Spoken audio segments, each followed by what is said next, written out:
Are You Still There? A play by Adam Kraar. Place, New York City. Time, 1985 to 1998. Scene 1, the living room of Artie Monshine in an old one-bedroom Manhattan apartment. It was once tastefully appointed, but it is now dusty and cluttered. A lovely painting of Don Quixote and Sancho Panza hangs crookedly on the wall. Bookshelves with glass doors hold impressively bound volumes, paperbacks, a framed diploma from Princeton, a tarnished menorah. There's a plush overstuffed chair and other old furniture. The dominant feature of the room is the desk, a large, very old wooden dining room table. The desk contains every aspect of Artie's life. Newspaper clippings, a large phone, checkbooks, empty pudding containers, cartons of cigarillos, play scripts, and more. It's 1985. Artie, 64, stands by a window, smoking a cigarillo and brooding. He looks something like a Shakespearean hero on the eve of the final battle, if Shakespearean heroes wore pajamas and an old bathrobe. We hear a loud buzz from an old electric intercom. No! Another buzz from the intercom. Artie goes to the intercom and pushes a button. What? David Needleman sent me. Who Hello? is this? I'm here about the position. Writing the book. Did you call? I heard about it from Mr. Needleman. He said you were looking for someone. Speak up! It's intercom. Oh, I have a degree in English literature. I've written a couple plays. Are your plays any good? No. But I'm a good editor. I don't see anybody without an appointment. I came all the way in from Brooklyn. I can type 80 words a minute. My favorite playwright is Chekhov. 5 minutes. I'm very busy. Artie presses a button to buzz her in. Jesus. He makes an attempt to make the cluttered space presentable, then ties his bathrobe shut, puts on his glasses, and sits at the table. We hear a knock on the door. It's open. Come in. Enter Ellie Greenberg, 20. Hello, Arthur Monshine. He stares at her, puts on a different pair of glasses to get a better look. It's an honor to meet you. Mr. Needleman says you studied with Lee Strasberg and Stella Adler. You're a woman. That's what they tell me. No, one day I'm hoping to play Hamlet. I told Needleman it has to be a man. I'm sorry. But I'm a crackerjack organizer. I can't have a woman in here. At Hunter College, I transformed the You periodical have to room go. and- Why? I don't have to explain myself to you. Please leave. I mean, it's 1985. I'm not a blushing rose. I've worked in offices where it's all men with naked calendars and no one puts the seat down. I cannot have a woman in my bathroom. I wouldn't have to. I could just hold it. Non-negotiable. Goodbye.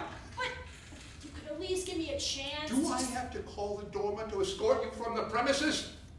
Looks like you could really use someone to help you around here. I don't need anyone managing my life. Whoa, I would never do that. I swear. Sooner or later you would. No. No! No, Mr. Monshine, please. I'm being evicted from my apartment and I can't get my deposits I back. don't want to hear your problems. I can't deal with it right now. Is this a bad time? Jesus. Well, I could come back like in an hour. Just leave. All right. But could I ask you just one thing about acting? How do you feel about the Adler technique? The what? You studied with Stella Adler, right? I've been taking classes at HB Studio. With Uda Hagen? Well, someone who studied with Uda? Who would you? I mean, there's so many different approaches, so every time I step into an acting class, I get stuck in my head and I just... What roles do they have you play? Well, so far we've just been doing exercises. Exercises? Yeah, like where you recreate something that you lost, or... Oh, God. You think that... You could pay me to do an exercise like that. How come? Oh, okay. One last question. Do you think it's better I study with, I don't know your word. I'm in the middle of... What do you want from me? Hire me. I'd love to help write your book.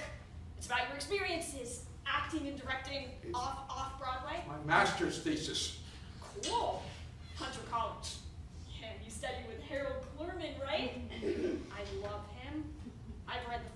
Oscars 3 times. That kind of passion, idealism, and risk. I mean, no one in the theater takes risk today, you know? But you can take a risk on me. I'm a crackerjack editor. I can do citations. I can make Can't sure have that a woman in here. Don't think of me as a woman. Think of me as your amanuensis. Amanuensis. Huh. Yeah. It means like a scribe. I know what it means. How old are you? 21. You're 21. Well, I will be in December. I graduated in June. I did it in 3 years. Oh, I brought my resume. Where are you from? Well, Connecticut originally, but I grew up in Eastern Europe, Swiss boarding school, and North Carolina. My father was a diplomat, so And your mother? she passed away when I was very young. Sorry to hear that. And, well, I was just 8. Sit down. Right, not there. Let me. Artie goes to a big old-fashioned chair and gathers the books and piles of papers sitting on it. What is all this crap? He notices one of the books. I was going to direct A Month in the Country by Turgenev. No one wants Turgenev anymore. I love Turgenev. Yeah. What do you love about him? The atmosphere. Yeah, you can feel the weather in that place, so you know exactly how the characters are feeling. Huh. The weather. The only way you can do this play today is have some nudity. But What? the thing is, no one's having sex in that play. They all want to have sex. That's the point. Yeah, but how would you justify the nudity? No one wants to see all people on stage sitting on old furniture talking. I'd rather get a root canal. Theater used to be about plays. Now it's all about real estate. A play about real estate with nudity. That would sell. Sit. That chair looks like shit, but it's actually quite valuable. It's Fritz Hermann, Hansen. It's from the 1940s. Sure it's okay? Sit. Ellie sits. What is it? It's a lovely chair.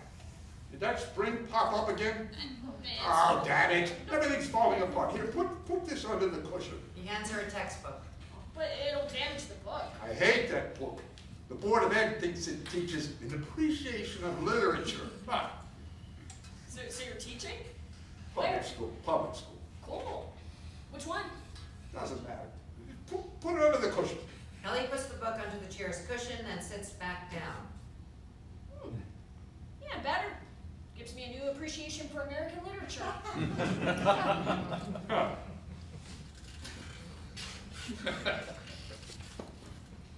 And I love your bookshelves. Looks like you've got a whole history of the theater in there. A diplomat, huh? What's your father's name? Henry Greenberg. He's a foreign service officer. Oh, I'm Eleanor Greenberg. Greenberg. You're Jewish. Well, not practicing, but my grandparents. German, right? Unless it's from the Yiddish. Do you know which?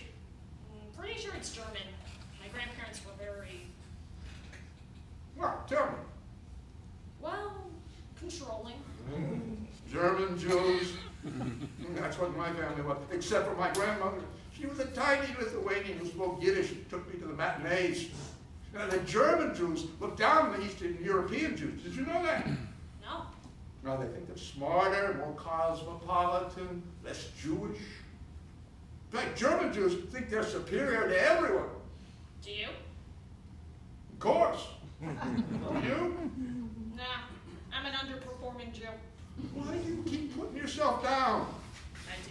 It's your parents, your father. What's his, with its German Jew control issue? I bet he doesn't want you to go to the theater, does he? Yeah. To him, better to be an embezzler than to go on the stage. You know Clifford Odets? Oh, not personally. Well, it's not personally. He died when you were in diapers. Odets wrote, life isn't printed on dollar bills. Yes, exactly. The theater's a perilous place for German Jews. They're profoundly uncomfortable with emotion. Why is that? My high school graduation, I was selected to give the valedictorian speech. It was a good speech, you know, about world peace. It was very passionate.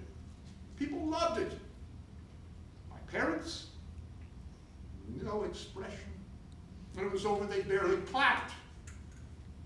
You know how my grandmother reacted? The Lithuanian? Didn't she clap?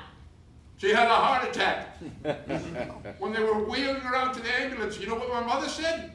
Well, at least she waited until after the speech. I'm sorry, I didn't mean to, The Monshine family was a real treasure. Artie lights a cigarillo and smokes it. You don't mind that I smoke? Well, it's bad for your voice. But I don't mind. Why is Chekhov your favorite playwright? Oh. Wait a minute. So soulful, so full of life, yet straitjacketed by a society that limits them in so many ways. But also maybe like straitjacketed by themselves, the way all his characters are. You know? Chekhov once said, I must squeeze the blood of the slave out of my veins, drop by drop. His father was cold and hard, son of a serf, not Jewish, but Russian. Close enough. Squeezing out the blood of the father, right? Oh, that disapproving energy just holding us back.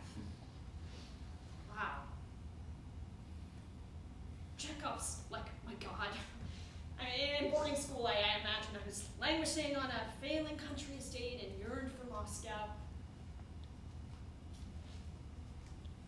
The spring still bothering you? Nope.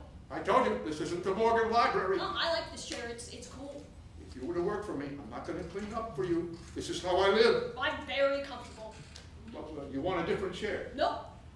Now, if you're one of those fidgety girls that's always got to be doing No, something. I will be the picture of stillness.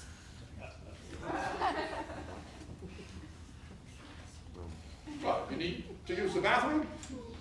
Whoa. Oh, Christ. No, I can hold it. I can't have you sitting here with... No, I'm like a camel. You'll hardly be aware of me except as an amanuensis. No, I'm sorry.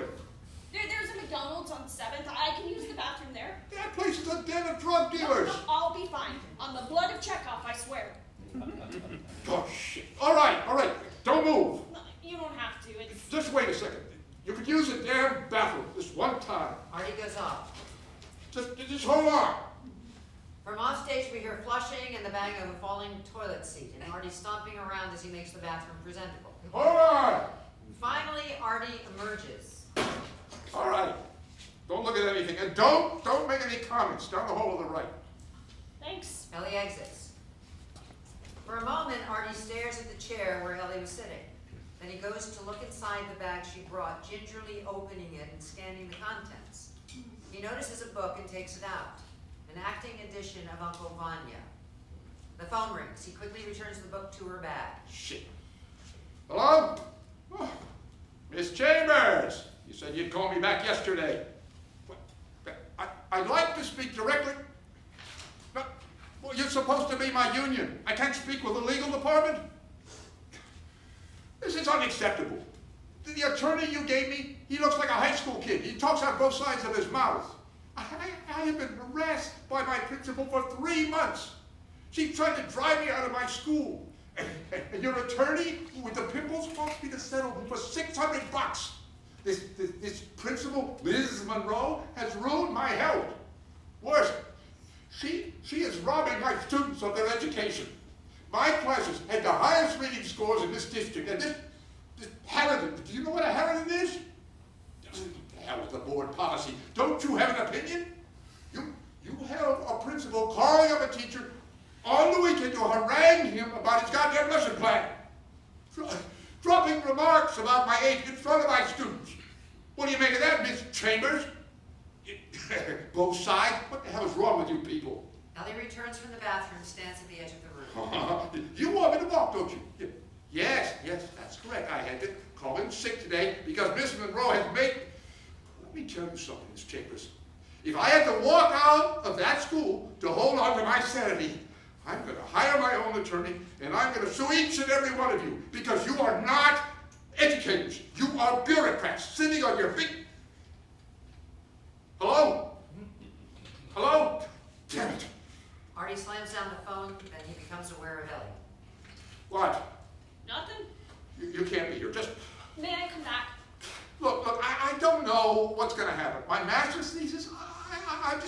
degree so the Board of Education would give you a little raise. But now, It sounds like you're dealing with a lot. I can't. Don't you get it? I don't know if I'm even going to have a job tomorrow, okay? You wouldn't have to pay me till... Aren't you being evicted? Well, yes, I can't work for free, but... Listen, your book could be much more than just a master's thesis. You studied with several of the greatest American theater artists. I mean, who else has studied with Stella and Lee and Harold Clurman? No one gives a shit about theater anymore, or education. Just go to law school. Get a real estate license. You don't mean that. Don't tell me what I mean. Get the hell out of here. After a moment, clearly shaken, Ellie gathers her stuff. But it never worked. You're a nice person, I can tell. I don't have to be nice. If you like, I can be a real bitch. Thank you for coming. I am very proud, vengeful, ambitious, with more fences at my back than I have thoughts to put them in, imagination to give them shape, or time to act them in. Not bad. Maybe HB's a better school than I thought. But I don't want to do exercises. I want to work on Chekhov. Good luck. I could help you with your book for a small advance, and you could coach me. You're better off with Uda. I don't want Uda. I'd rather study with you. Why, I'm done with all that. You're part of the tradition, like the Moscow Art Theater and the Actors Studio. Dinosaurs. Extinct. Like education. And my Lithuanian bully. Maybe our fathers are right. No, you know they weren't. I do. Mr. Monshine, life isn't printed on dollar bills. And as for your bathroom, honestly, I've seen much, much worse. What's the title of your thesis? If you don't have one yet, I have an idea. You want to hear it? Blackout. Scene 2. 3 weeks later. There are still piles of odds and ends around the desk, but an area has been cleared for an electric typewriter, a ream of paper, and a blank pad. Artie looks at his watch. Where the hell is she? He paces. After a while, the intercom buzzes. You're late. He pushes the button. Late. Hello. I'm coming. Artie buzzes her in, then exits to the kitchen and returns with a can of Diet Coke, which he puts next to the typewriter. We hear a knock on the door. It's open. I'm so sorry. There's your Diet Coke. Oh, thank you. I just came from an interview from an apartment in Park Slope. I think it may be a cult. You know how to do a resume? Oh, yeah, I'm the queen of resumes. Is it for an audition? Or a teaching job? So you... I'm done with public school. Another week at that place with that Harridan, Ms. Monroe, marching into my classroom like a perfume commandant. I need a paycheck, but I'm not going to give me stomach cancer. I'm not going to get stomach cancer of that. I'm out. Wait, you quit? I wouldn't go back there if they crawled naked through barbed wire and begged me. What about your students? It's unfortunate. They get shortchanged by everyone, and now... I have an interview at 2 at a private school. Which one? Thatcher School. That's where presidents and billionaires send their kids. Yeah, well, they're looking for someone to direct the leaders of tomorrow in a production of Major Barbara. But that's so cool. You mind typing up a resume? I'll pay you the same rate. Sure. Well, maybe you could, clean it up the way you do. Ellie looks over the resume. You think you might want to update this?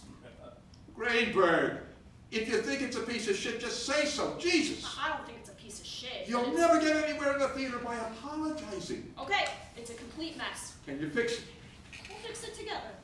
Make me look like a button-down wasp. But you're not. Are you arguing with me? Please just... 9 years with the Board of Ed. Then to be driven out like... It's like a pogrom in Washington Heights. You know what a pogrom is? Of course. Wait, you really think it's anti-Semitism? Just fix the resume, please. You taught acting at a college. Yeah, the worst. Students could barely read, but they insisted on doing David Mamet. The only time they came to life was when they were cursing each other out. Did you teach the method? The method? You're funny. Isn't that what Lee Strasberg taught? Ellie marks up the resume. She opens the can of Diet Coke and continuing to work, swigs it. The phone rings. Artie picks it up. Hello. Ah, Bernadine. Why aren't you in class? Is there a substitute? What's he like? Oh, what's his name? Are you guys making his life miserable? No, I'm not coming back. I had a good run there, but there comes a time when the better part of valor is discretion. That's Shakespeare, by the way. Of course, I'm still going to help you with your audition. You do the research? Oh, just don't give me that. Did you or didn't you? I don't want excuses. You got to know what you're doing. Your character is an idealistic college student in the 1950s, not some homegirl from the 148 who talks shit and chews bazooka. Jesus. Just do the reading. Meet you Saturday at school. I'll get the guard to let us in. That's right. I'm not going to teach there anymore. Why? Because I won the lottery moving out to a mansion on the Gold Coast. You guys will do just fine without me. If you really work this piece, I think you've got a shot at performing arts. Meet me at 1, okay? And do the reading, or I'm not going to waste my time. You can thank me when you get to Broadway. And don't be late. I'm not going to wait for you. Good. You going to go back to class now? What are you laughing for? Goodbye. He hangs up. Are you helping her get into the high school for the performing arts? Well, she's got talent, but no support from her family. The odds are against a kid like her. You're gonna miss those kids, aren't you? Why don't I hear typing? You sure you want to walk away from those kids without at least giving them... I'm not paying you to counsel me. All right. She works. They're good kids. Even the crazy ones. Even Spitball Santos. Disgusting. They just want a father. I can't be their father. I can't stand there with my finger in the dike while Monroe torpedoes the dam. The phone rings. Artie picks it up. Yes. I'm not coming back. Take it up with my union. And don't call me at this number. Wait a second. Is Miss Monroe there? I'd like to speak to her. Artie? Tell Miss Monroe that Mr. Monshine would like a word with... Well, she's available every weekend to call me up and harass me. Tell her I need 2 minutes. After 9 years of teaching those kids, some of the best scores in the district. Wait, don't you put... She put me on hold. He slams down the phone, then apoplectic, moves around the room, sees a school textbook and picks it up. The joy of reading. My kids hate that book. 3 poems by Longfellow, 1 by Langston Hughes. I finally threw it out the window. My kids cheered. But then Monroe barrels in and has the windows welded shut. Mr. Monshine, you must follow the lesson plans. Shit. He impulsively throws the book. You hear a window break just off stage. Leave it. Do you have a broom? Leave it. There's glass on the... Leave it. I love those kids. Completely free of, what's that word for the cat on a hot tin roof? Mendacity. Mendacity. That place was filthy. But the moment I walked into my class, there was no mendacity. Some of them hated me. The old white guy telling them they were being lazy or ridiculous. But they said it to my face. I could work with that. After growing up on Park Avenue with mendacious lawyers and layers of guilt, that classroom was like... You should go. I'll pay you for the hour. Just... What about your interview? I'm not going. You're not going? Ellie, please. What, you're gonna let Miss Monroe win? She's already won. No, you can't let her just win. You're not helping, okay? Artie, I know how you feel. You don't. You can't. You're just A what? A girl? Just a girl? a kid. You think everything's about you. You're really gonna blow off that interview? Don't worry about it. May I make one observation? Please don't. Working with you on your book, your master's thesis, hearing stories about your acting and directing, which, by the way, are inspiring stories, has been an education. But, Artie, I see a put it in the outline. It said I'm not doing that concocted thesis anymore. You got it? When the going gets rough, throw up your hands and declare disaster. Hopeless. Whoa, I couldn't work that way. They had it in for me. Maybe you throw in the towel too easily. How much do I owe you? Your class has got some of the best scores in the district. Why isn't that on your resume? And what about acting training? You studied with 3 of the greats of the American theater. Why not own that instead of walking away from another opportunity? I mean, even if it's not Major Barber at the Thatcher School, there are hundreds of kids out there who really, really need you. That's all very noble, Eleanor Greenberg. But at the end of the day, I lost my voice, my brain is mush, and those kids.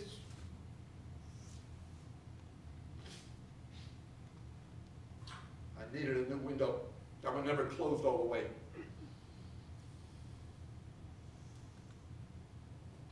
We should make these job titles consistent. And your margins look like shit. That's what I'm paying you for. What are you standing around? She sits down, cranks a piece of blank paper into the typewriter and starts typing. Lights fade. Scene 3. 2 years later. The clutter and dust in the apartment are worse. Ellie stands holding a plate with a piece of cheese. Artie sits in the upholstered chair.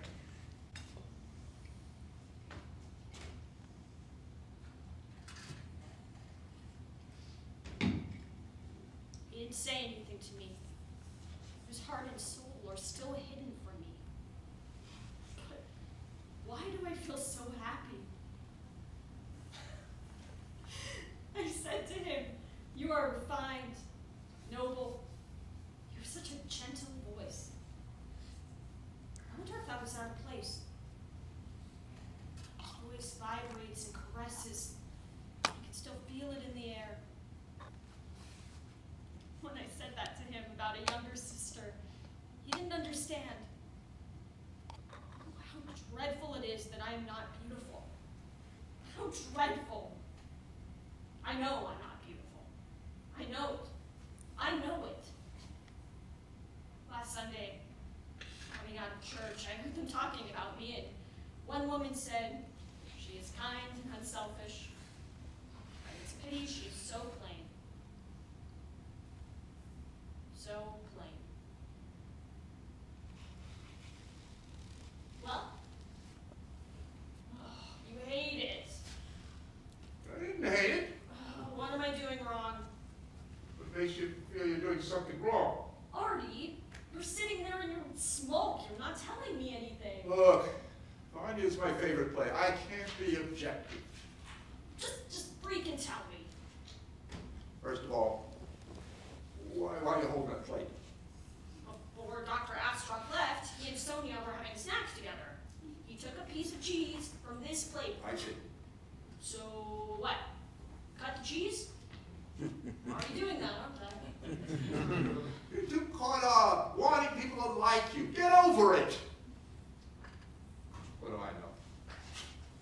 I was never casting the roles I wanted. Worked day and night, reading, rehearsing, going to every class every week. Once in a while, Warren Beatty would show up in Stella's class. He never presented any work, not once. But Stella thought he was the best thing since sliced bread. I'd been in Shakespeare and Shaw and Chekhov. I'd sweated over those plays like my life depended on it. What did Stella say about your work? She said I should play big theatrical roles and stay away from Chekhov. Ooh, ouch. She said, "Oh, you're a talented actor, Arthur, but you're extremely handsome." Right. This big new play was coming to Broadway with a role that fit me like a glove. I asked Stella to recommend me to the producer, who she knew. You know what she said? "I can't do that for you." Why? I didn't ask her. You know who she recommends for the role? Warren Beatty. It was awful. It wasn't a bad play, but it closed in previews. She never recommended me for one thing. So what do I do? Can't you just give me your... See if the heat's on. Artie! After a moment, Artie goes to the window, struggles to open it. They're trying to drive me out of this place. Let me. Be careful. With effort, Ellie gets the window open. We hear the hum of the city. It's impossible, right? Ellen, I've known you for what, 2 years? Is it really 2 years that you came to help me with my thesis? Yes. I asked you what you wanted to be paid. You said $12, and that's what I paid you. And you did a great job. And we had fun, didn't we? Going out for bad Chinese food, seeing bad plays. You know me, I just say what I feel. So freaking say it. You're not revealing yourself. You're giving me a very earnest accounting of Sonia. But what's going on inside of you? What's going on there? But how do I do? Have you ever been in love? I don't know.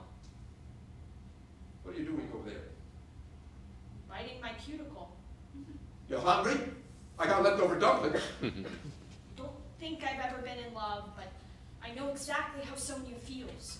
Dude, To love a man hopelessly, when the chances of finding someone good are infinitesimal? Yes. oh, so there's romance in the monkish life of Greenberg? Or whatever it is, I'm not singing in your monologue. I don't know if I should tell you. You don't need to. It's Ted. Ted? Ted Snodgrass, your acting teacher? I don't want to know. But he's directing this production of Anya, and you're... Does he know how you feel? Yeah, he knows. You mean you... Oh, I don't want to know. Yes, we are. And now he's making you audition? What a schmuck. He's not a schmuck. He's... What, he's a tortured genius and you're going to rescue him? No! He's a good director, Artie. If you say so. Okay, I'm not the best actor in class by a long shot, but I can live this role. If you just tell me. You think I'm a fool, don't you? I think Snodgrass is a fraud. I've never heard of him. He's done lots of plays downtown. Where? Staten Island? He's talented, Artie. He can see inside of people and bring things out that you didn't know were there. What's he see inside of you? A lot of stuff. I bet. Wow. Are you jealous? A Snodgrass? Warren Beatty, yeah, I'm jealous of. But Snodgrass? I have to tell you, no, just forget it. Just what? You deserve better. Why? Because my acting's so great? I can't do this. I can't help you. You have to. When I dream at night, I am Sonia. Well, I'm just not seeing it in your work. That's why I'm asking you. Why don't you ask him? He's your teacher. Because I'm a fool, okay? I know I shouldn't tell you this. Oh, please don't. He's married. Wish you hadn't told me. Forget I told you. I just made it up. Don't think badly of me. I've been alone so long, except for these stupid hookups, and Please! Did you ever do anything so stupid? I'm sure I did. Ever sleep with a teacher? Never. And what did you do? Any teacher that would take a student, he doesn't deserve to teach. I know it happens, but it's the opposite of what teaching is all about. Can we do this another day? I'm suddenly feeling sick. It's me, isn't it? No, it's not just you. It's those pork dumplings from Funky Foo sitting on my stomach like barbells. He tosses a carton of Chinese takeout into the garbage can. Drink some Diet Coke. Come back Thursday. I'll reread the play. Look, my audition's tonight. I can't take that smell. He pulls a plastic liner out of the garbage can and goes off stage. After a moment, Ellie mournfully gathers her stuff to leave. Soon Artie returns, looks at her. Greenberg. What? Good fumpering. You know what that means? It's Yiddish, right? What does it mean? Stop wasting time. Good look, it's like, enough. Stop. Enough fumpering. How old are you now? What, 23? In December. When I was your age, I was all over the map. I was chasing auditions, producers, teachers, lovers, therapists. Then directing and producing and teaching so I could direct and produce. Getting a master's so I could teach. If I just focus on one thing. Like what? Love, I guess. Were you in love? We're not talking about me. I'd rather talk about you. I'm life's a fucking mess. Oh, so you know how to curse. Good. What should I do? Stop pumpering. And then, You're doing better than you think. You got away from your family. You got yourself through college. You're putting yourself out there. That's all you can do. he's not gonna cast me, is he? I'd be shocked if he did. Why does it hurt so much? Like, I know he's not in love with me. Or my acting. I'd just rather die than see him directing someone else's Sonia. I know I can do that part.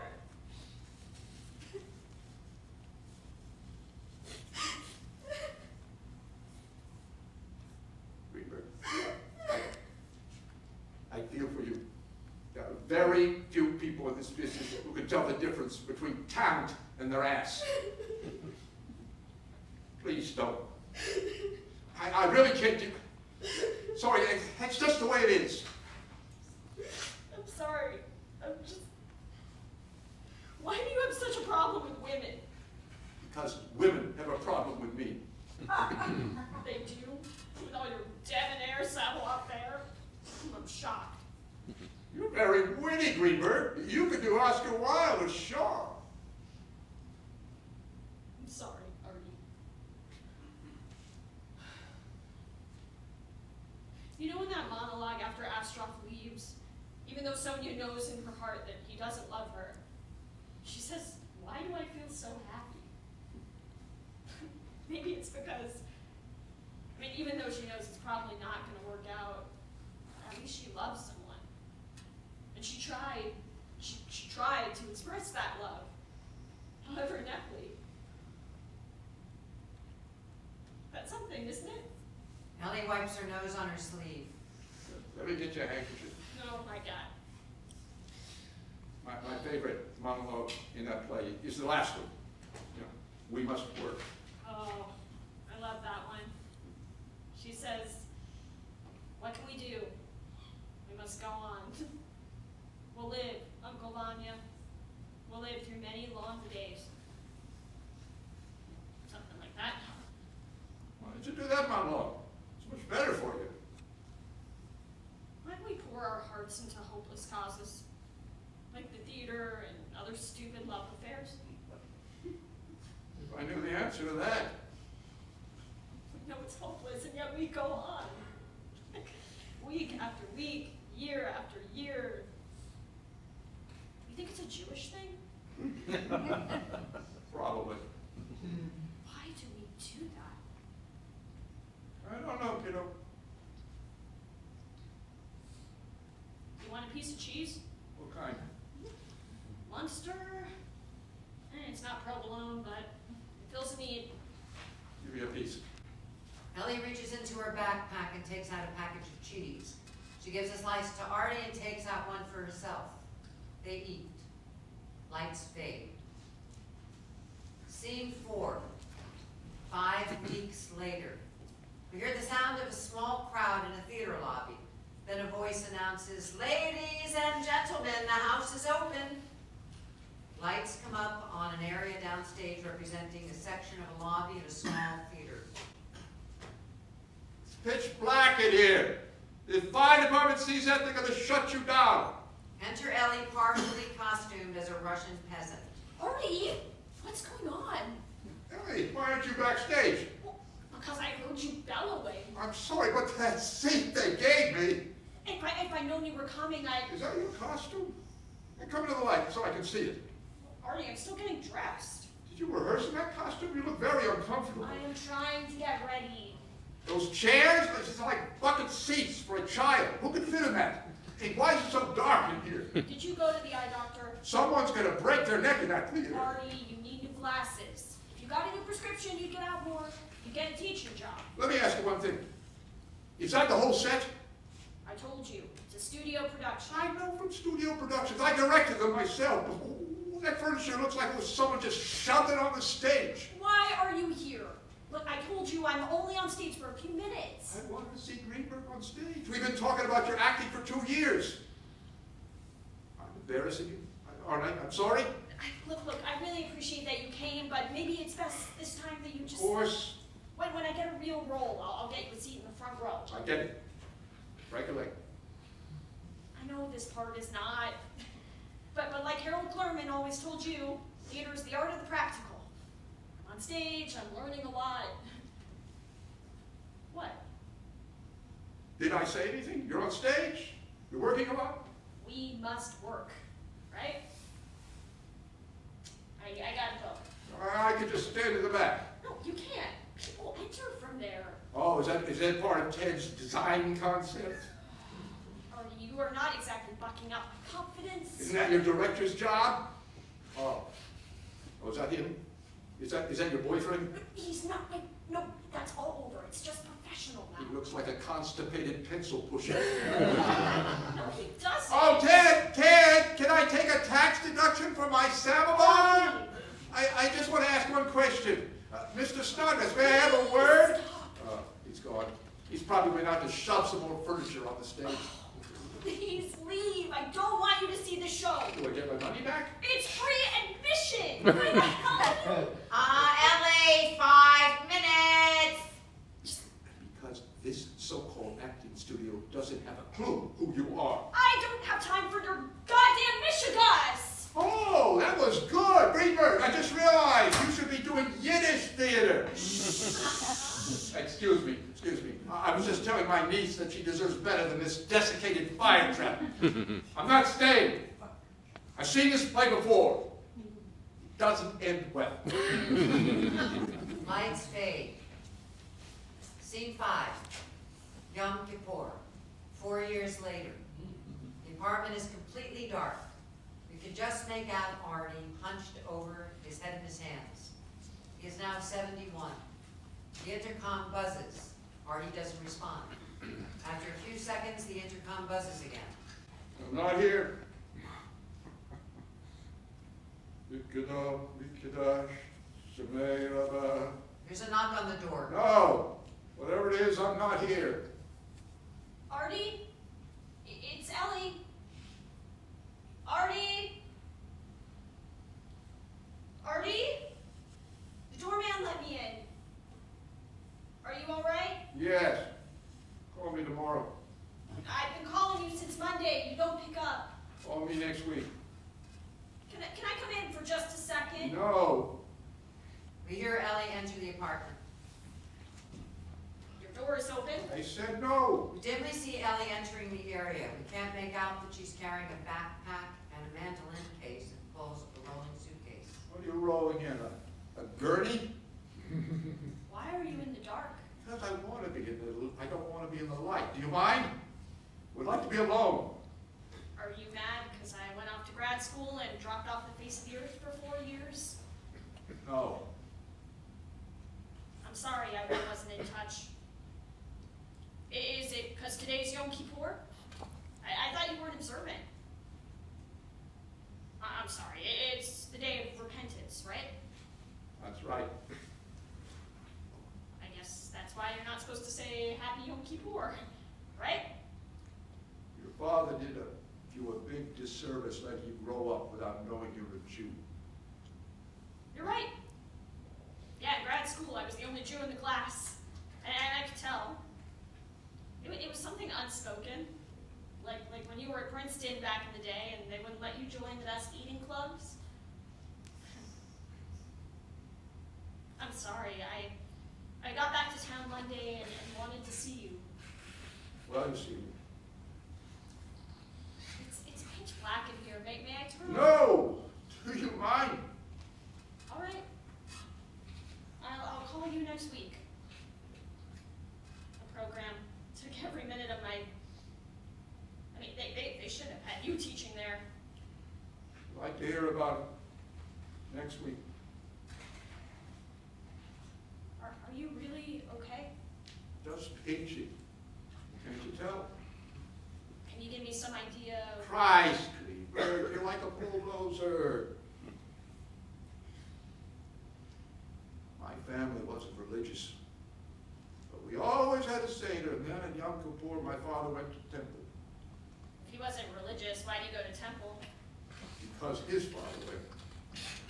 You get to be a certain age, you think about things.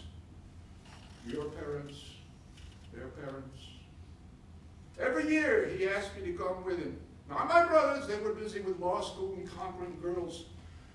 I was the black sheep of the family with no interest in becoming an attorney, unlike any other man in the Monsignor line. Most of my life he was bitterly disappointed in me. But every Yom Kippur he asked me, will you come to temple? I always said yes, until I turned 18. He said, I was home during spring break from Princeton. Arthur, will you come to temple? And I said, no, I don't think so. He said, you don't think so? Silence. My father standing there, the grandfather clock from Berlin ticking, ticking, till finally he left. It's because of me he got bleeding ulcers. That's ridiculous. You have no idea. I know from guilt. What do you know about guilt? My father may be a self-denying Jew, but he serves up guilt with the best of them. But you never see him. He transmits guilt across continents. Do you think I should give my father more of a chance? Is he still giving you a hard time about your career? His silence about it it's a curse. The silence of fathers. So, you're a professional now. Yeah, I'm closer than I was 4 years ago. I'm glad for you. I know you think I should have gone. What do I know? You make some connections? Grad school was absurd. like Gulliver's Travels, except the Lilliputians were all little versions of me, like tying myself down. But still, I'm glad I went. I learned what I'm not. Yeah. I'm not one of those well-balanced actors who know exactly who they are. I'm not thin, I'm not blonde, I'm not Warren Beatty. To learn that, you needed to go into debt. Maybe not. Maybe you were right about grad school.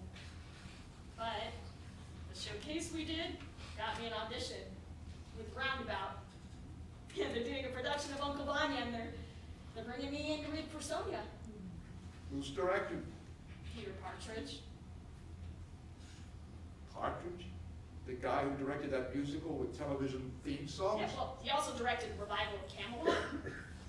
They say he's got a feel for rhythm, which I think is important in Chekhov. Who did the translation? David Mamet. Translating Chekhov? That's like asking a water buffalo to sing Puccini. Even if the show bombs, I mean, getting cast by Roundabout at this point in my so-called career. You're right. It's an opportunity. They want me to do a monologue. I was thinking Sonia's last one at the end of the play. The one you always said I should do. Would you help me with it? Well, that's why you came back. No, Why don't you ask one of your MFA mavens? because I'm asking you. I'm at a point in my life where I have to face reality. I have to. You get to be my age, people you know start to disappear. They die. Or stop calling. You find out who your real friends are. Artie. People call me up, out of the blue, former students, people I cast in my shows, second cousins, long removed. They call me up and they want to tell me about their lives. They never want to come see me. They just want me to listen to them. I'm sorry, I didn't. Want me to pick up the phone and listen to their monologues, which I did for years. Then they disappear. Till the next time they need something. That's not what happened. After you came to that studio production, we stopped calling each other. And I kept meaning to. Yeah, you're busy, I know. You got a career. You auditioned at Roundabout. Peter Partridge. Hey, maybe he'll do Vanya as a musical.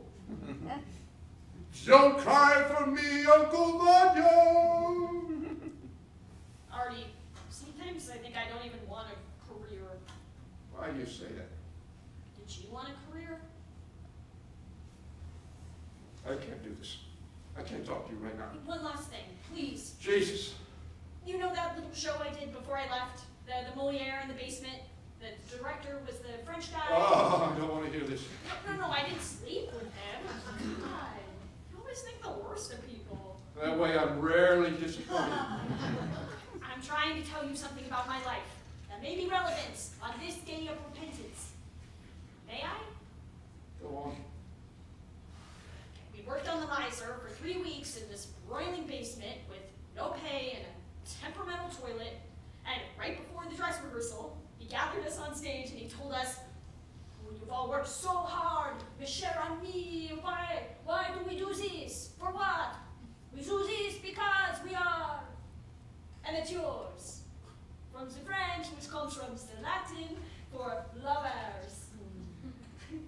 We do this purely for love. Is that what you told yourself when you sat on the toilet that didn't flush? Artie! The point is, everyone in grad school was chasing. It was like a race. Like, they'd knock you down if they had to, and they're grabbing for that golden career. I kept thinking of the afternoons you and I spent in this apartment, talking about Chekhov and Williams and old plays that no one else remembered. And emotional truth on stage. And our fucked up families, and getting in touch with What do you want from me? Artie gets up and moves across the room. He bumps into one of the bags that Ellie's brought. What is all this stuff? nothing. What? A suitcase? Did you get kicked out of another apartment? I only got back to the city 3 days ago. You can't stay here. No, I wasn't You expecting disappear for 4 years, and then you come back all when you I need came for something? was to see I can't. You have no idea. Please, leave. Okay, I'm going. I hope, whatever it is, you feel better soon. And I'm sorry I butted in on Yom Kippur. Ellie slowly moves off stage into the apartment's hallway. We hear the suitcase rolling off stage, but then it stops. Greenberg, you still there? I'm leaving. Come here. Ellie comes back to the edge of the area. Sit down. Sit down in your chair. May I turn on the light? No? I'm not in the mood for a Greenbergian critique of my housekeeping. It's like an obstacle course in Don't here. start! Ellie sits down in the big chair. Artie goes to the big desk and lights a cigarette. You remember I was having trouble reading? Last year I spent $600 on another pair of new glasses. They held for about a month. Finally, last week, after my third pair of new glasses, I went to see another ophthalmologist, rated by the New York Magazine, one of the best in the city. He had the bedside manner of cold scrod, with a face like a catfish, breath like lox. After 3 visits, 2 blood tests, and $1,000, Dr. Scrod confirmed what the last ophthalmologist had already told me. It's a genetic condition. Over time, I'm going to lose my eyesight. Oh, Artie, I'm sorry. It's a condition that only affects a certain group of Sephardic Jews. My legacy. Shit. Wait, is there anything they can do? Have you gotten a third opinion? Dr. Scrod was the third opinion, after Dr. Lee and Dr. Tucker. 5 months of Social Security to pay those specialists. They all say the same thing. There's nothing to be done. That's the first line in Waiting for Godot. You're right. Nothing to be done. How much can you still... With a magnifying glass, I can still read large print. There's a lot of light, I can make out shapes across the room. What are you going to do? I mean, how long before you... Don't turn this into King Lear. Oh, maybe I can get cast in that ancient poet role in The Night of the Iguana. He was fine, right? Yeah, the grandfather, Nano. Oh, yeah, Nano, right. Do you think that Nano was a great part for me? Very few lines, but I would be on stage a lot. He recites his poem. I love it. I love reciting poetry. Fear no more the heat of the sun, nor the furious winter's rages. Thou thy worldly task hast done, home art gone, and ta'en thy wages. Golden lads and girls all must, as chimney sweepers, come to dust. Is that from? Cymbeline. Not Shakespeare's best, but I'll take his worst before I'll sit through another evening of David Mamet. What can I do to help? Tell me about Greenberg. You got an audition and you're homeless. What else is new? Artie, you're gonna need help with all kinds of things. And do you have people who can... Where are you going to stay? Artie, this is serious. I don't need you to tell me that. Don't you have a nephew in New Jersey, or what about your brother? Is I'm he not- still in the city? I'm not speaking to him. I don't want to talk about it. I'm not allowed to worry about you? No, you're not. My life isn't like my master's thesis. I don't need you to edit or organize it or tell me what to cut. I can help you. Let me help you. I swear, if you start hawking me about how I live my I life, just want to help. one word about the state of this place, and I'll throw you out. Am I allowed to bring you dumplings? Oh, God. I haven't had a good dumpling since 4 years ago when you brought them from Brooklyn. I tried frozen, I tried funky foods on 53rd, every place in the neighborhood. Inedible. Thick dough around a tiny glob of tasteless meat, who knows what it was. I mean, it wasn't pork, for sure, that's for sure. I had to throw it all away. If you can get me some of those dumplings, I would really appreciate it. Sure. Pick me up a dozen. And pick up a dozen for yourself, too. And don't forget extra sauce. You think I'd forget the sauce? I appreciate it greatly. I'm glad you came back. Me too. Sorry I couldn't offer you a couch for the night, but you know how it is here. No girl is allowed. I don't have the space. I'm sorry. Tell me what you're going to do. I'm a survivor. You know that? When's the last time you spoke with your father? What, are you trying to manage my life? Our last conversation was 5 years ago. He abandoned you long before that. So don't feel guilty. Even though it's Yom Kippur? Even though it's Yom Kippur. You have any money? I'm dealing with it. I could come read to you. I would like that. I can pay you. You don't have to pay me. Greenberg, don't argue with me. Should I read you something now? What do you know by heart? Ophelia, Lady Macbeth, Cleopatra. I've had enough high drama with Ms. Monroe and the Board of Ed. What about Sonia? Yes, do Sonia. I'll be Uncle Bunyan. Act 4. After all the betrayals and broken hearts, all the visitors have left the estate. And our life for Uncle Bunyan, Sonia goes on. Nothing's changed, except in the hearts of Bunyan and his poor niece. They know now nothing will change. Winter will come, the long endless winter. The only sound is the scratching of Sonia's pen and the ticking of the old clock. I don't think I can tonight. Why not? Because it's Yom Kippur.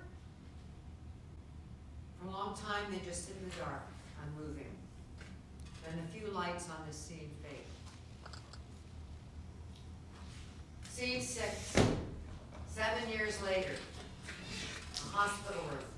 Nothing elaborate, but it's a clean, decently run hospital in Manhattan. Artie is now 79 and looks older than that. He's unshaven and completely blind. He sits in a day chair. Dr. O'Terry, please come to station 2. Dr. O'Terry, pick up station 2. Your calzone is here. Mr. O'Terry, where the hell are you? Stuffing his face with dough and cheese. Why, languish here like Prometheus in a poverty ward. Hello? Anybody there? That's it. I'm leaving. Nurse! Give me my clothes. I'm checking out. Hello? Nurse! Oh, hospital's out for lunch. They dump me in this chair, then disappear, leaving me in my ignominy. In my shit. turn. Blow and crack your cheeks. Nothing comes of nothing. Ellie, now 34, appears on the edge of the area. She holds a bouquet of flowers. Artie? Artie, it's me. Ellie? Shelly, Ellie. Eleanor? Eleanor Greenberg? Greenberg, are you a Jewish Greenberg? Yes. You know what Greenberg means? Artie, it's Ellie. I used to help you with your papers and... I know who you are. Eleanor Greenberg, of North Carolina and Connecticut and Swiss boarding schools. A wandering Jew who doesn't know what Greenberg means. It means Green Mountain. Have you come to rescue me? How do you feel? Terrible. You gotta get me out of here. They're killing me. What are they? They come out once a day with pills, a bowl of sawdust and a needle, and they disappear. They got Miss Monroe here as a nurse. Every day before sunrise, she shoots me up, drags me out of bed, dumps me in this chair. Rack my spine. Exactly what she wants. Did you get cast? What do you mean? At the Roundabout Theater with David Mamet. You were up for Sonia. That was a long time ago, Artie.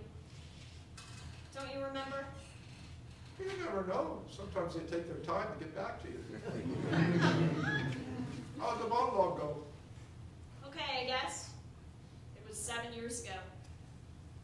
That long. Yeah. 7 years. Why did you stop coming around? You kicked me out. I did. I think you took me too literally. You threw a clay mask at me and you told me to get the fuck out. Oh, That mask of comedy I bought you from the old Yiddish theater? You could have really hurt me. You don't remember? 3 women showed up at my door like stormtroopers with mops You and had brooms. mice in your kitchen and You had no right to hire people and expect me to, I was gonna pay them. like a blitzkrieg with brooms and Lysol. I let them in, they would have never left. What time is it? 2. It's afternoon? Yes? Is there a window in here? Yes. I brought you flowers. Flores, flores para los muertos. No. Flowers for the dead. Show me. She holds the flowers up to his face so he can smell them. Roses, carnations, and what? Pansies. I'm not sure. There's rosemary. That's for remembrance. Pray, love, remember. Remember me. It was very kind of you to bring me flowers. I'm sure you're busy with your career and Artie, what have the doctors told you? there's no doctors here, only charlatans with mail-order degrees from third world countries. You want me to try to speak to your doctor? I want you to get me out of here.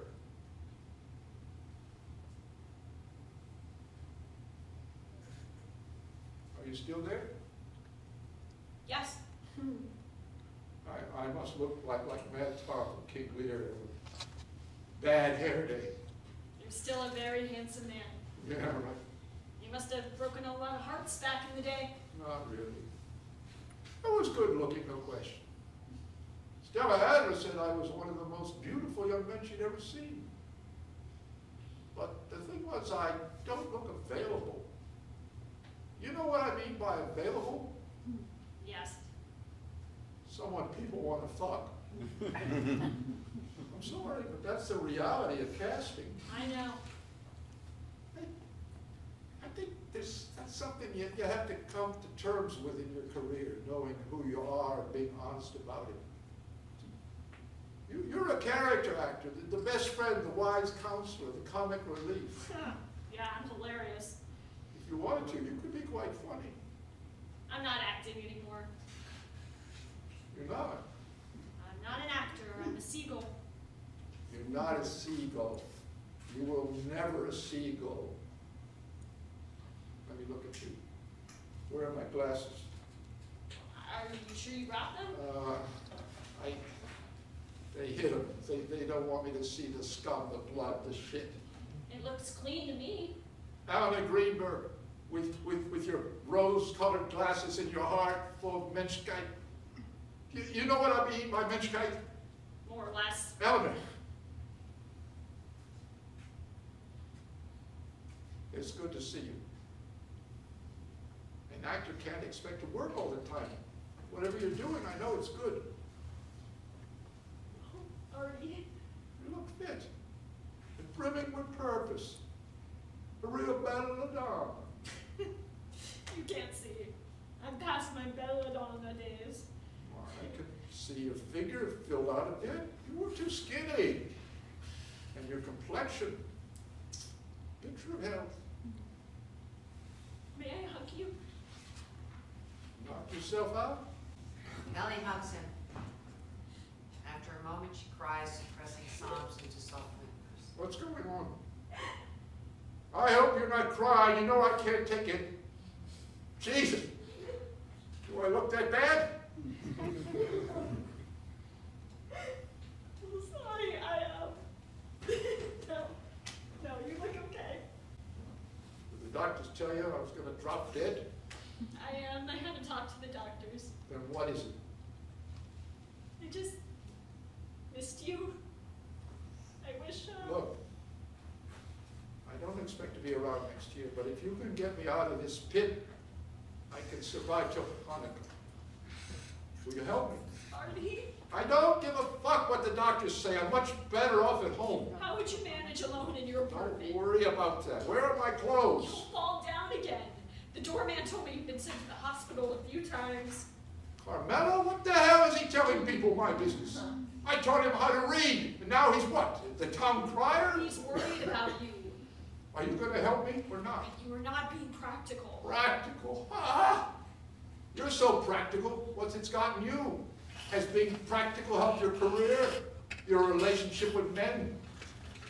I'm sorry, but you have a way of finding yourself real winners. That acting teacher couldn't direct his way out of a paper bag. That was a disaster.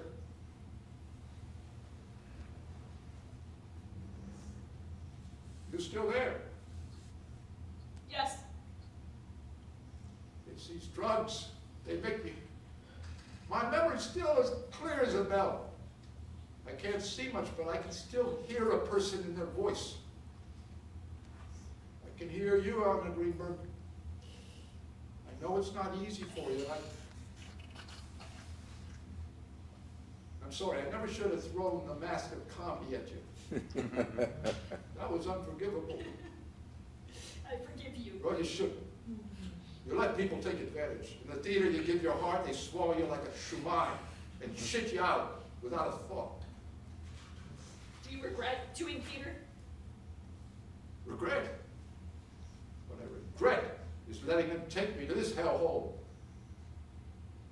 I'm sorry that That's what happens. People forget you or they die. well, I never forgot you. I just thought you hated me. No, never. You have to understand, I'm dealing with a lot. This chair is pulverizing my spine. Wait, I'll get you a pillow. Ellie puts a pillow behind his back. Any better? Thank you. This place is like a torture chamber. You seen the rats? No. You will. Count on it. Has anybody else come to visit? Don't you have a nephew? I don't know, do I? I think your brother's still alive. Depends upon your definition of alive. I heard he's going blind too.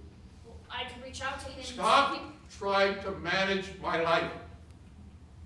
Do you ever hear from any of your old students from the public school? No, I'm sure those kids had no one else like you. that's for sure. they'd ask me, "Hey, Mr. Moonshine, you Jewish?" I told them I was black. Why? To make them laugh. They loved it. Well, a joke like that wouldn't fly today. Glad you're out of that place. No one had a sense of humor. Glad I'm out of that place. Except for the kids. Maybe I should let you get some rest. No. Talk to me. It's good to hear your voice. The skills you learned as an actor, being truthful, it helped you with the students, right? And you helped them with their tests and For 3 years, my classes got the highest scores in reading in the district. It was what they called underserved. Kids were bouncing off the walls, or checked out, or just scared. But for 3 years, we got the highest scores. That's why the principal drove me out, jealous. Couldn't stand the fact that I wouldn't kiss her ass. I should have taken my case to trial. I could be living in Paris on the damages. But my voice was shot from all the screaming, so I just... You gotta get me out of here. what about the girl that you got the audition for? Huh? For High School of the Performing Arts? Bernadine Washington, one of the most gifted students I ever had. We worked for weeks on this monologue from Raisin in the Sun. She was fearless.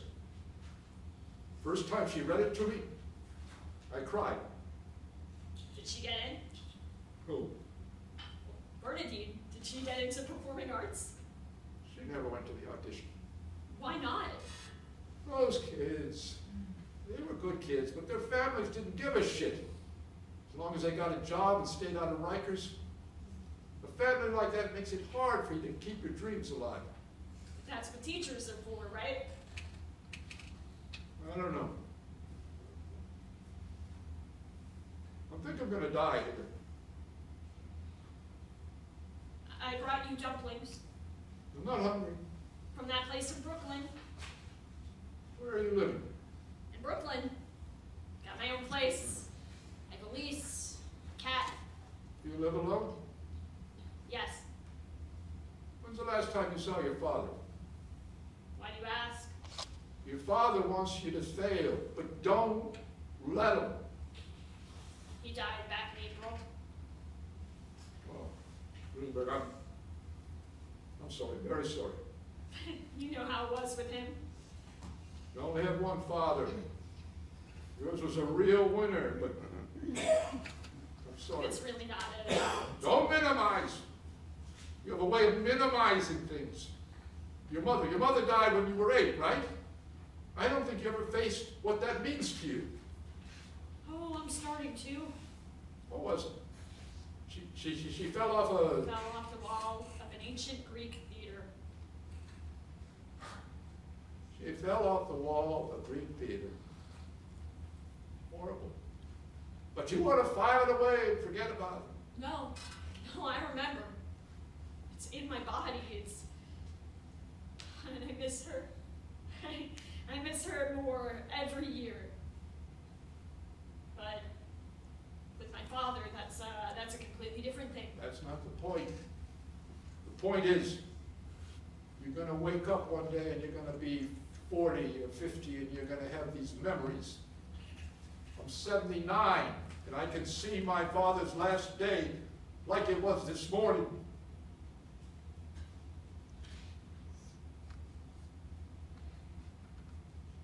He died of stomach cancer.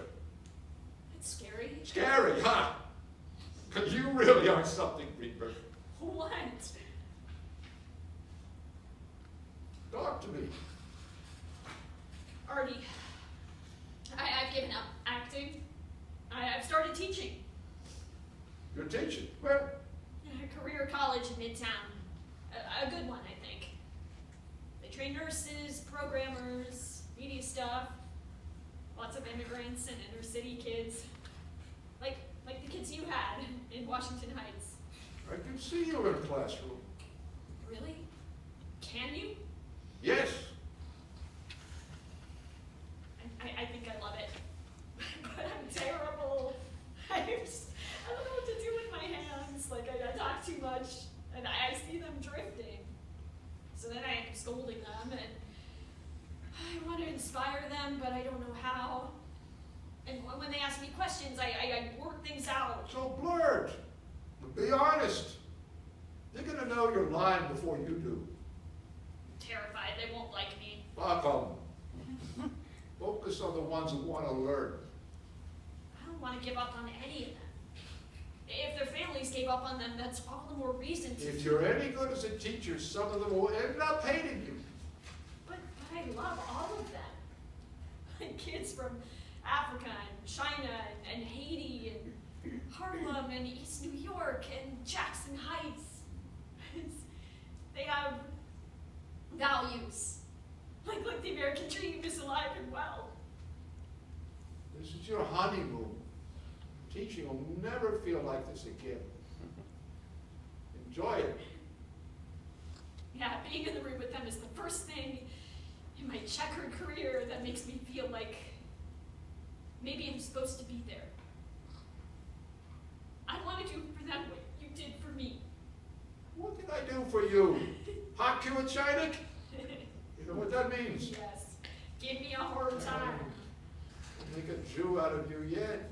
You made me feel like I had a voice. Like I don't need to use somebody else's voice. I just needed to listen to my own. I don't know how I did that. Huh. I wish you could tell me what I'm doing wrong. You'd be good with these kids. I doubt that. No, you absolutely would. Well, if you like, I can come visit your class. I'd like to see you teaching. I'll just sit in the back. I won't make a scene, I promise. I know I embarrassed you that time I came to see you in that horrible production you were in. Yeah, you made a bit of a spectacle. You're hilarious. It was a major scene. But those seats and that set, oh my God. But I promise I won't do that in your school. I'll just observe. I would like that. What? I hear a but. I know this is my last scene. No. No. You talked to the doctor, didn't you? Yeah, but Evan, if you can't be honest with me, I thought I could trust you. You can. I can't trust anyone. I didn't talk to the doctor. I talked to the nurse. The nurse? What did she tell you?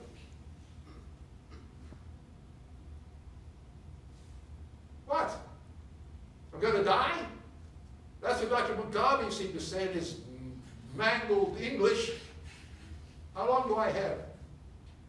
Days? Weeks? Just tell me, Greenberg. I'm not going to make a scene. I've always told you the truth. Now I would appreciate... She said it didn't look good. I'm so sorry. What are you sorry about? I'm 79.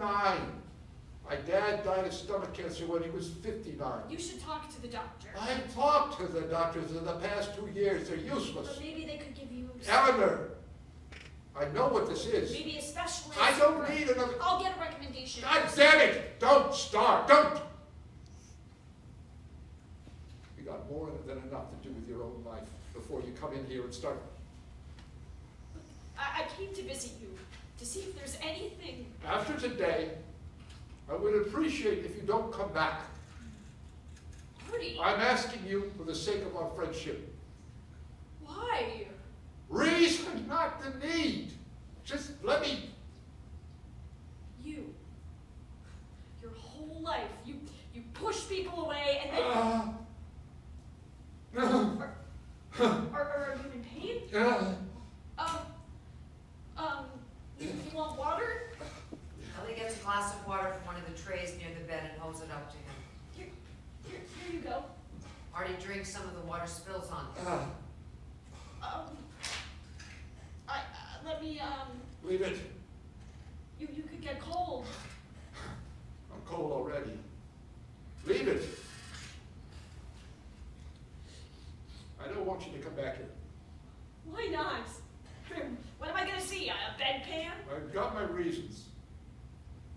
You're always telling me to come clean, to tell the truth. So shouldn't you Jesus, just tell me? maybe I want you to think of me as I was, when I had a voice, I think of you every day. before I turned into a multiple dwelling from maggots. No, that's ridiculous. It's not ridiculous, it's life. For Christ's sake.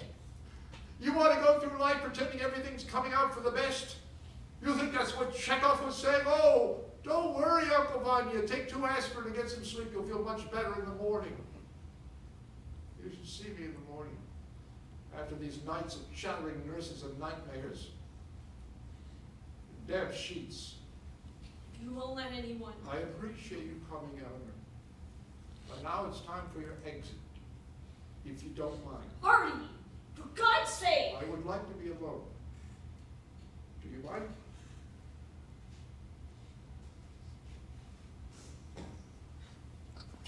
What can we do? We must go on. We'll live, Uncle Vanya. We'll live many long days, many long nights. We'll patiently endure all the ordeals that God sends us. And in our old age, when the time comes, we'll humbly die. And there, beyond the grave, you and I will talk about how we suffered, how we cried like heartbroken children, how we wept alone in dark, dusty, rented rooms. And God will take pity on us.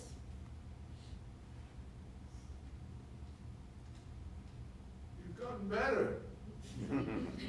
They should have cast you. Uncle, sweet uncle, ahead of us is a glowing, graceful life with bright rooms and big meals and laughter. And we will teach the young and the lost. We will blow their minds. We will, I'm sure of it. We will belong. And we'll look back on those dark nights and dark rooms, and we will share a smile. I remember your smile, Artie, and I know I'll see it again. I have faith, which I got from you, that you and I, we will find our promised land. And then we will rest. We will hear the angels, right? Yes, Go on. I can. I always wanted to do that part. But no one would cast me in that kind of role. And my friend Deborah Beckstein was auditioning for the Actors Studio. And she wanted me to do that monologue and asked me to play Vanya for her. Each time we rehearse, I cried through the whole thing. I mean, Sonia says, don't cry, Uncle Vanya, right? But the third time we rehearsed, Deborah says, you're going to cry like that in the audition? Can you imagine? I told her, I don't know. I have to go with what's happening in the moment.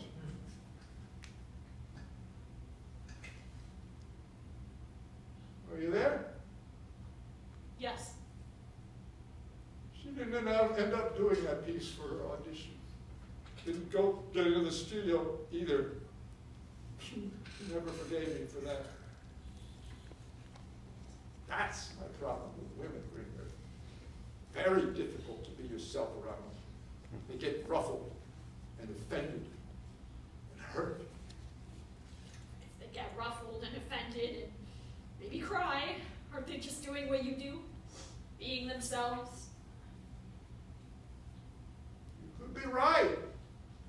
You're a smart cookie. You know what I admire about you? You're not like most people.